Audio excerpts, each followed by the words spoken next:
Je pense que ma présentation sera un peu raccourcie, j'espère, parce qu'il y a des Tu choses as 2 minutes. Il y a des choses qui ont été déjà un peu dites, donc voilà, mes conflits d'intérêts. Et ça, je n'ai pas besoin de vous montrer beaucoup cette image. Vous connaissez maintenant hyper bien tout ce qui est la classification et les différents aspects cliniques. Mais là, c'est pour mettre en contexte ma présentation. C'est qu'on avait l'habitude de voir des patients avec différentes formes et l'arrivée des thérapies va changer surtout les formes qui sont plus extrêmes et donc les formes qui ont une attente très rapide ou qui ont des moments, des pertes des forces importantes. Et pendant la période intermédiaire, les patients assis qui ne bougent pas trop les bras, c'est moins évident. Et donc, c'est là où la prise en charge bascule et où on va devoir se poser beaucoup de questions. Et puis, effectivement aussi, dans le suivi de ces patients présymptomatiques qui sont traités avant de développer la maladie. Donc ça, c'était juste pour illustrer cette grosse différence qu'on a fait pendant beaucoup d'années entre les patients avec une forme classique et des types des amyotrophies spinales, soit type 1A ou 1B. Nous, on ne les séparait pas trop en France, puisque la prise en charge des types 1 et A et 1B était la même, c'est-à-dire c'était palliatif. Et par contre, les types 1C ou 1 bis, comme on appelait, comme Vincent a rappelé, et ils avaient une forme plus chronique et en fait, à un moment donné, la prise en charge était calquée sur ce qu'on faisait avec les types 2. Et on a aussi ces types 0, comme on a discuté. Et l'histoire des copies, comme vous voyez, qui sont le plus des copies, le moins précoce et moins sévère qui est au début la maladie. Et pour aussi mettre en contexte notre sujet, il faut dire qu'est-ce qui se passe quand il n'y a pas de prise en charge. Et donc, en fait, les deux aspects fondamentaux des complications sont les complications respiratoires pour les formes qui avant étaient survivaient, donc les types 2, les types 3. Et donc, vous avez des patients qui partent des moins bien, mais qui ne vont pas aller si mal, et d'autres qui peut-être partent des mieux, comme ce type 3. Et vous voyez, sans prise en charge, ça n'arrive pas à tous, et heureusement, mais c'est possible d'avoir ces scolioses sévérissimes chez les types 1, 3. Et donc ça, c'est toute la question, c'est qu'on doit toujours penser que cette maladie amène à des déformations, amène à des problématiques, et on peut travailler en amont et au moins freiner, sinon éviter.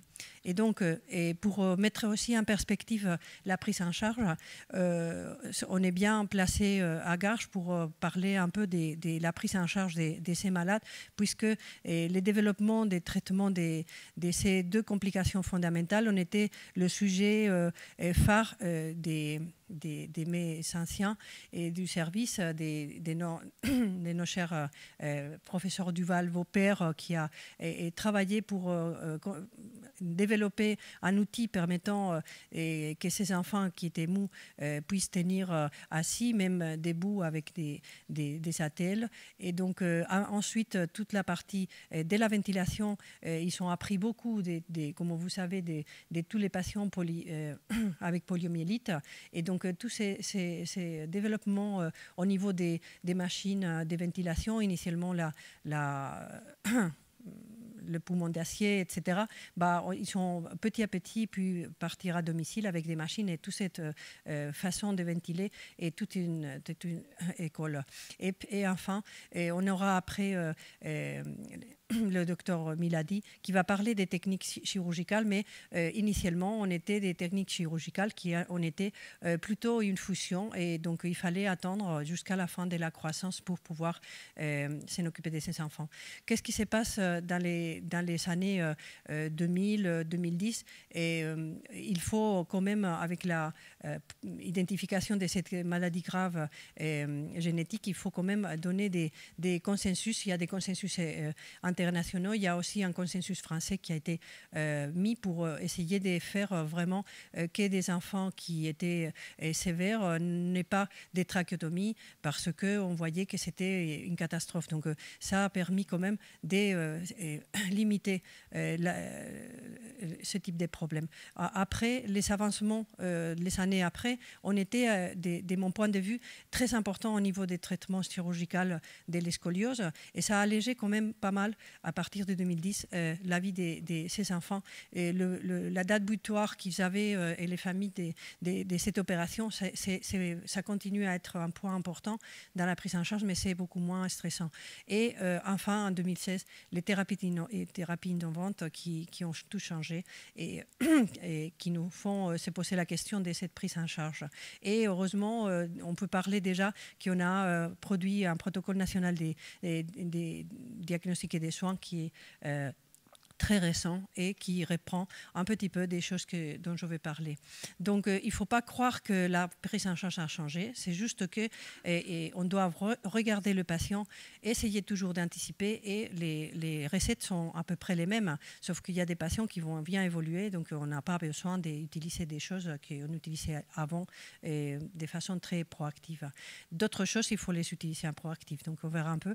Donc, on a bien sûr tout ce qui est la rééducation, il y a la partie des rééducations motrices et pour éviter les déformations, l'utilisation des orthèses, des corsets. Et il y a toute la partie des développements thoracopulmonaires qui va devenir très important pour ces enfants qui sont traités très tôt parce que la faiblesse des muscles quand même, elle existe et c'est nécessaire de continuer à le travailler. Et on voit de plus en plus l'intérêt d'utiliser des activités en milieu aquatique et bien sûr de compenser leur capacité motrice avec des outils comme les suspensions ou des exosquelettes qui vont être développés bientôt. J'ai essayé de mettre des diapositives qui marquent un peu et qui font réfléchir et comprendre le travail qu'on fait. Et donc, vous voyez un enfant qui a la même âge d'un côté et de l'autre. Je ne sais pas si c'était pareil, mais la différence entre les deux, c'est qu'à droite, vous avez un garçon qui avait un précédent de la maladie dans la famille et qui s'était très mal passé. Et donc, l'autre, il ne connaît pas et peut-être il n'a pas eu une équipe éventuellement jusqu'au moment où on l'a vu qui avait travaillé sur la partie des rééducations respiratoires où la famille n'a pas adhéré au traitement. Donc, ça peut être les différentes choses. Le fait, c'est que cet enfant à droite, il a eu, depuis qu'il a eu le diagnostic, et des séances d'hyperinsufflation avec gaine abdominale. Et à l'époque où j'ai fait cette photo, il n'avait pas des ventilations. Par la suite, on a trouvé très intéressant de mettre cette ventilation puisqu'il ne gagnait pas du poids et il était quand même fragile, surtout au moment d'avoir des problèmes infectieux. Et ça a permis d'avoir un enfant jusqu'à l'arrivée des thérapies dans un très bon état, malgré le fait que c'était un type 2 très, très, très, très sévère. Donc, j'ai mis ces 3 diapositives sur la partie orthopédique qui reprennent un peu mon effort pour essayer de démontrer l'intérêt des traitements qui ont fait tous les jours pour ces enfants et avec une perspective. Donc ça, c'est une série des patients type 1 bis dont je parlais tout à l'heure. Il y avait peut-être 2 qui étaient type 1 réels, qui ont été trachéotomisés malheureusement, mais la plupart de ces enfants et dans cette série qu'on a repris ont eu une forme plus tardive et plus chronique. En tout cas, ils ont développé des scolioses en général. Nous avons à droite un homme qui était le patient idéal. Il était le fils cette soignante et qui connaissait bien les effets que donne la maladie.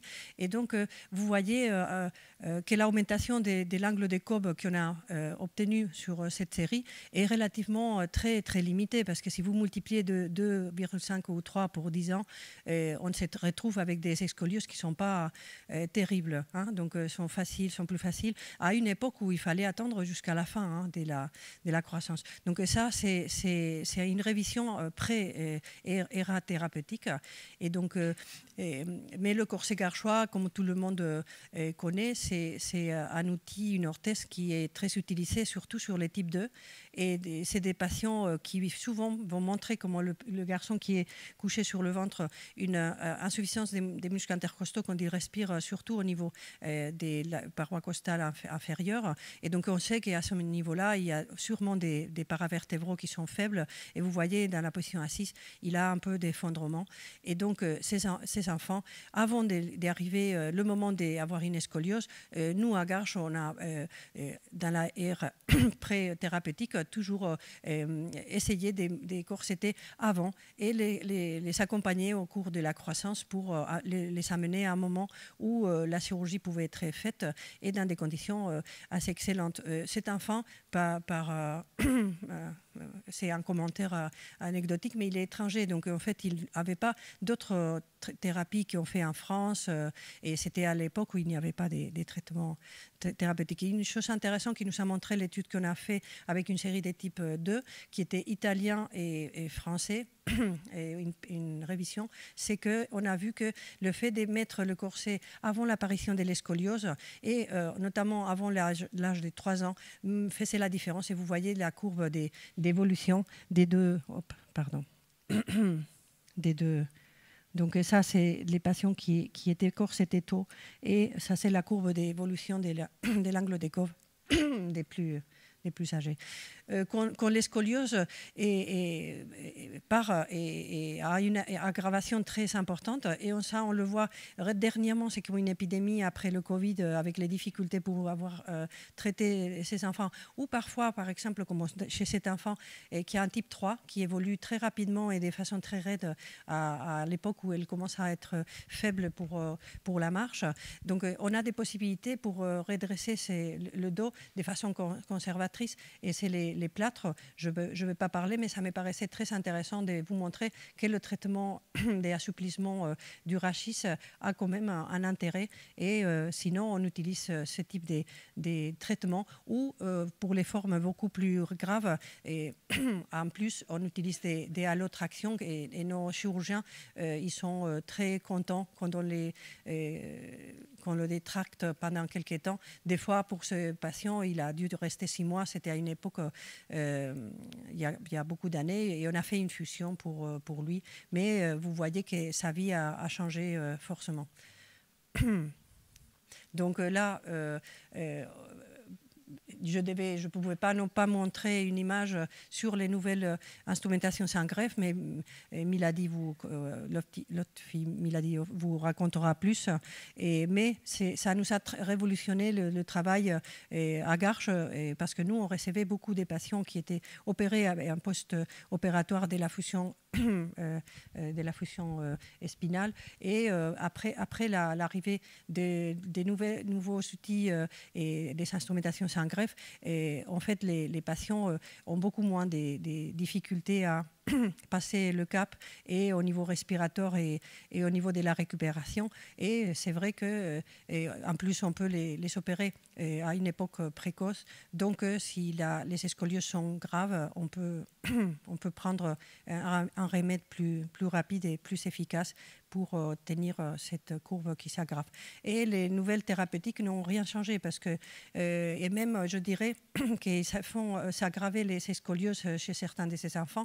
Et probablement, nous, on a vu au fur et à mesure qu'on faisait des injections de nusinersen qu'il y a des patients qui s'est dégradé, et peut-être c'est aussi une question des déséquilibres entre les muscles qui marchent bien et qui avaient des motoneurones qui étaient vivantes, et d'autres qui sont qui sont perdus. Et donc, pour moi, le nouveau phénotype des patients amyotrophie spinale qui sont traités, c'est que les régions qui sont dépourvues des motoneurones ne vont pas avancer, tandis que les autres ils vont se renforcer. Donc ça peut faire qu'il y a une asymétrie de l'innervation.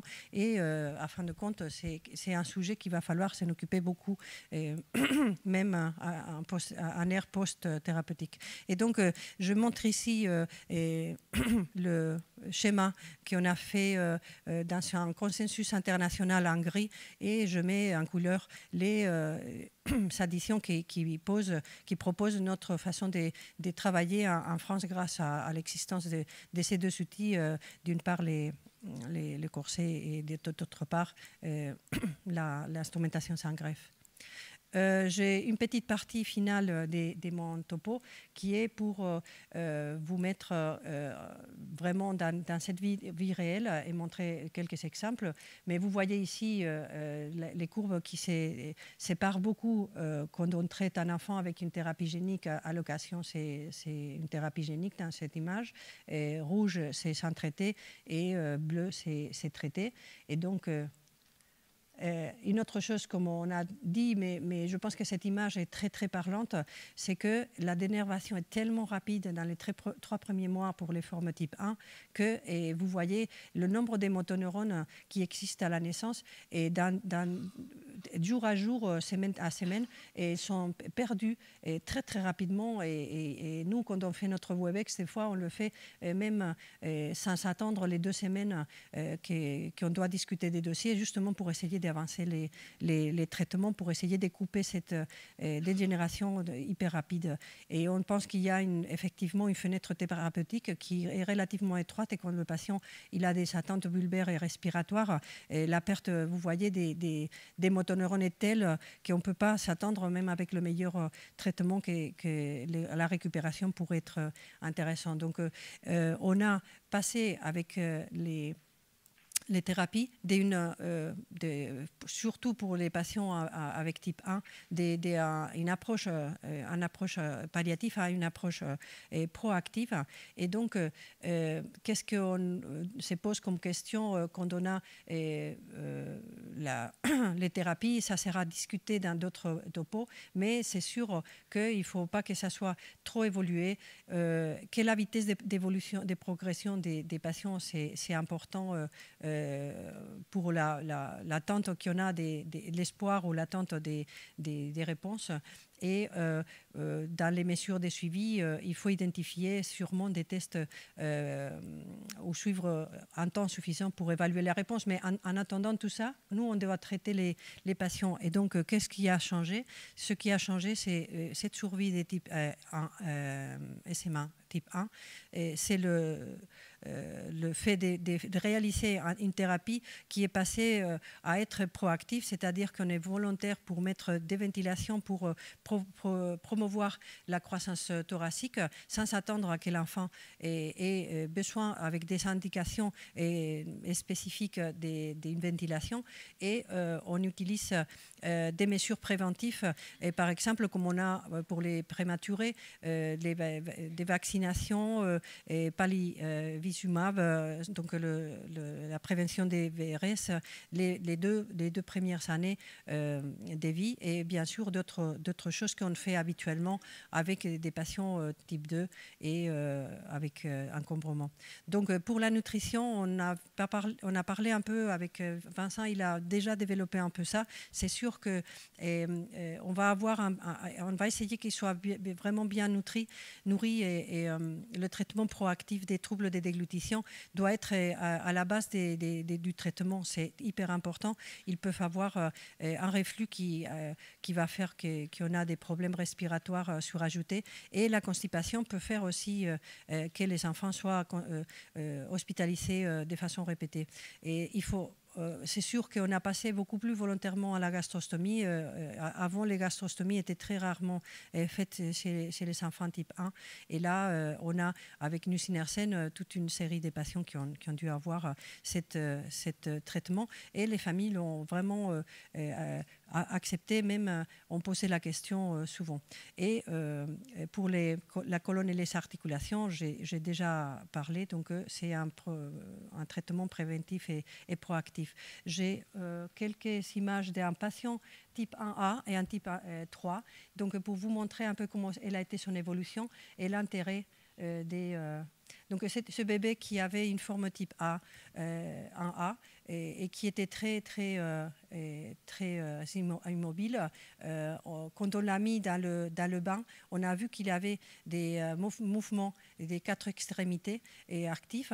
Et c'était un enfant qui était allaité, qui n'avait pas des problèmes respiratoires. Et donc, il a été traité par nusinersen. Et comme j'ai dit, il a eu toutes les préventions possibles, et notamment pour le VRS. Et cet enfant, malheureusement, qui était allaité les 7-8 premiers mois de vie, s'est dégradé sur le plan de la déglutition. Il a eu une gastrostomie, mais vous voyez que 3 ans après, il a eu son corset, il conduit son fauteuil électrique. C'est un garçon qui a eu une progression motrice assez intéressante.